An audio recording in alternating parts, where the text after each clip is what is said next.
নমস্কার বন্ধুরা, stitch by তনুশ্রীতে তোমাদের সবাইকে স্বাগত জানাই। তো আমি এখানে ভিডিওতে নিয়ে চলে এসেছি কম কাপড়ে কীভাবে থ্রি কোয়ার্টার হাতা বানাবে। তো কাস্টমার বলল, আমার তো কাপড়টা কম, তুমি কিন্তু আমাকে থ্রি কোয়ার্টার হাতাই দেবে, আমি ছোটো হাতা পরি না। তো সেই জন্য আমাকে বাধ্যগত কাপড়টাকে এইভাবে জয়েন করে থ্রি কোয়ার্টার হাতা বানাতে হয়েছে। কিন্তু কাস্টমার বলছে যে আমাকে মানে পরলে পরে এই হাতার কাটিংটা যেটু জয়েন্টটা বোঝা যাচ্ছে। তো তখন বলল যে তুমি কিছু একটা করো যাতে এই যে জয়েন্টটা দেখা না যায়, কিন্তু আমার থ্রি কোয়ার্টার হাতাই চাই। তো আমি তখন ভাবলাম যে যেহেতু কাপড়টাতে ব্ল্যাক কালার তো সালোয়ার কামিজটা রয়েছে, তার মধ্যে রেডের কাজটা একটু বেশি রয়েছে, আমি রেডের একটা পাইপিংও ছোটো দিয়েছিলাম হাতের সরু করে। তো তাই ভাবলাম যে রেড কালারে কিছু একটা ডিজাইন করা যাক।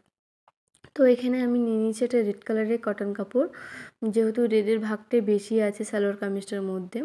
আর এখানে আমি 1 ইঞ্চি করে দাগ নিয়ে নিচ্ছি, কারণ বেশি চওড়া হলে কিন্তু যে ডিজাইনটা আমি করবো বলে ভাবছি ভালো লাগবে না। তাই আমি অল্প করে 1 ইঞ্চি করে নিয়ে নিচ্ছি। এবারে কাটিং করলে এটা 0.5 ইঞ্চিতে আমার এসে যাবে। তো এখানে আমি প্রত্যেকটা একটা কাটিং করে নিয়েছি এবং এরই মাপে আমি 3টে আরও টুকরো করে নেব, কারণ বেশি মানে ডিজাইনটা একদম সিম্পলের মধ্যে এবং ইউনিকের মধ্যে করব, যাতে ডিজাইনও একটা হয়ে গেল আর হাতের মধ্যে যে জয়েন্টটা আছে সেটাও যাতে বোঝা না যায়। তো তারপরে কাপড়গুলো কেটে ঠিক এইভাবে আমি বসে নেব, এগুলোকে সেলাই করব, সেলাই করে ঠিক এইভাবে ফিতের সাহায্যে মেপে আমি বসে নেব। তো চলুন এবারে কাপড়গুলোকে ভালো করে সেলাই করে নেওয়া যাক। প্রত্যেকটা কাপড় সুন্দরভাবে এবং ফিতে দিয়ে মেপে মেপে কিন্তু সমান ভাগে সেলাই করবেন, না হলে কিন্তু কোনো কাপড়টা একটু বেশি সেলাই করা হয়ে যাবে, কোনোটা কম করা হবে, তখন দেখতে কিন্তু ভালো লাগবে না। তারপরে স্ক্রুয়ের সাহায্যে আমি এটাকে উল্টে পাল্টে নিলাম। এই দেখুন ঠিক এই চওড়াটি আসবে। আমি 1 ইঞ্চিতে কেটেছিলাম, এটা কিন্তু আমার হাফ ইঞ্চিতে এসে দাঁড়িয়েছে। ঠিক এইভাবে অনেকগুলো টুকরো আমি সেলাই করে নেব। দেখুন প্রত্যেকটা টুকরোই আমার সেলাই হয়ে গেছে। এরপর আমি এই যেহেতু সালোয়ার কামিজটা আমার তৈরি হয়ে গেছিলো না, তাই পুরো সালোয়ার কামিজটা আমি আর খুললাম না, শুধু হাতের যতটুকু অংশ আমি বসাবো তার থেকে একটু অংশ ছেড়ে আমি সেলাইটা খুলে রেখেছি। এরপর এর উপর দিয়ে সুন্দরভাবে আমি কিন্তু ওই পাইপিং যেগুলো বানিয়েছি বা লেস বানিয়েছি যাই বলতে পারো, তো সেগুলো আমি সুন্দর করে বসিয়ে নেব।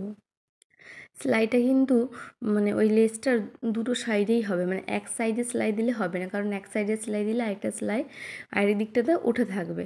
তাই এখানে আমি দুটো দিকেই কিন্তু ভালো করে সেলাই করব। আর এরপর এটা সেলাই হয়ে গেলে এরপরে যেটা বসাবো না, সেটা ফিতে দিয়ে মেপে নিতে হবে যে কতটা দূরত্ব করে আমি কিন্তু বসাচ্ছি, কারণ এখানে যে বসাবো এই 3টে কাপড়ের দূরত্ব যেন আমার সমান সমান থাকে, কারণ একটু বেশি কম হলে দেখবেন কোনটা কাছে দেখাচ্ছে কোনটা দূরে বোঝাচ্ছে, কারণ এখন হয়তো বোঝা যাবে না, যখন যে কাস্টমার পরবে সে কিন্তু বুঝতে পারবে। তাই কিন্তু ভালোভাবে ফিতে দিয়ে মেপে মেপে কিন্তু এটা বসাতে হবে। আমিও কিন্তু ফিতে দিয়ে মেপে মেপে, যাতে কোনো গণ্ডগোল না হয়, কাস্টমারের যাতে অসুবিধা না হয়, বলতে না পারে যে জিনিসটা ভালো হয়নি, ভালো লাগেনি, তো সেরকমভাবে কিন্তু তোমাদেরকে করতে হবে। দেখুন আমার দুটো বসানো হয়ে গেছে। এরপর 3 নম্বরটাও আমি বসিয়ে নিয়েছি। 3 নম্বরটারও ঠিক দুটো যেরকম সেভাবে সেলাই করলাম দুটো সাইডে, ঠিক সেইভাবে সেলাই করব। আর এই দেখুন ফিতে দিয়ে মেপে মেপেই কিন্তু আমি বসাচ্ছি, যাতে আমার হিসাবের কোনো ভুল না থাকে বা কাস্টমারও যাতে বলতে না পারে যে আমার ফিতেটা মানে সোজাসুজি বসেনি, আঁকাবাঁকা বসেছে। তো প্রত্যেকটা সেলাই আমার হয়ে গেছে। তো তোমরাও চাইলে এরকম কম কাপড় যখন যাদের হাতা মানে থ্রি কোয়ার্টার চাইছে কিন্তু কাপড় কুলাচ্ছে না, তখন কিন্তু তোমরা এরকমভাবে ডিজাইন কিন্তু করে দিতে পারো। তো সেমভাবে আমি আরেকটা হাতাও সেলাই করে নিলাম। এরপর আমি হাতাগুলো কিন্তু জয়েন করে নেব। জয়েন করার পর আমি দেখাবো যে হাতাটা কেমন লাগছে। যদি এই ভিডিওটা তোমাদের হেল্পফুল বলে মনে হয় আর আমার ভিডিওটা তোমাদের ভালো লেগে থাকে, তাহলে অবশ্যই লাইক, শেয়ার, সাবস্ক্রাইব করতে ভুলবেন না। আর পাশে থাকুন, আরও সুন্দর সুন্দর নতুন নতুন ইউনিক ভিডিও আমি তোমাদের সামনে নিয়ে চলে এসেছি। আর তোমরা কীরকম টাইপের ভিডিও চাইছো অবশ্যই কিন্তু আমাকে কমেন্ট করে জানাবেন, আমি কিন্তু সেরকম টাইপের ভিডিও তোমাদেরকে দেখাবো। এই দেখুন আমার কিন্তু হাতা রেডি। তো তখন হাতাটা কেমন লাগছিলো যে আমি সেলাই করেছিলাম, একটা কাপড়ের সঙ্গে আরেকটা কাপড় জয়েন করেছিলাম, পুরো পরিষ্কার বোঝা যাচ্ছিলো। কিন্তু এই ডিজাইনটা দেওয়ার পর হাতার মধ্যে যে আমি জয়েন করেছি কেউ কিন্তু বুঝতে পারবে না, শুধু কাস্টমার জানবে আর আমি জানবো। তো এরকম ছোটোখাটো বুদ্ধি যদি জানতে হয় তাহলে অবশ্যই আমার চ্যানেলটা একবার ভিজিট করুন। আশা করি তোমাদের ভিডিওটা আজকে খুব ভালো লাগবে। তো ভালো থাকবে, সুস্থ থাকবে, দেখা হবে নেক্সট আরেকটা ভিডিওতে। টাটা।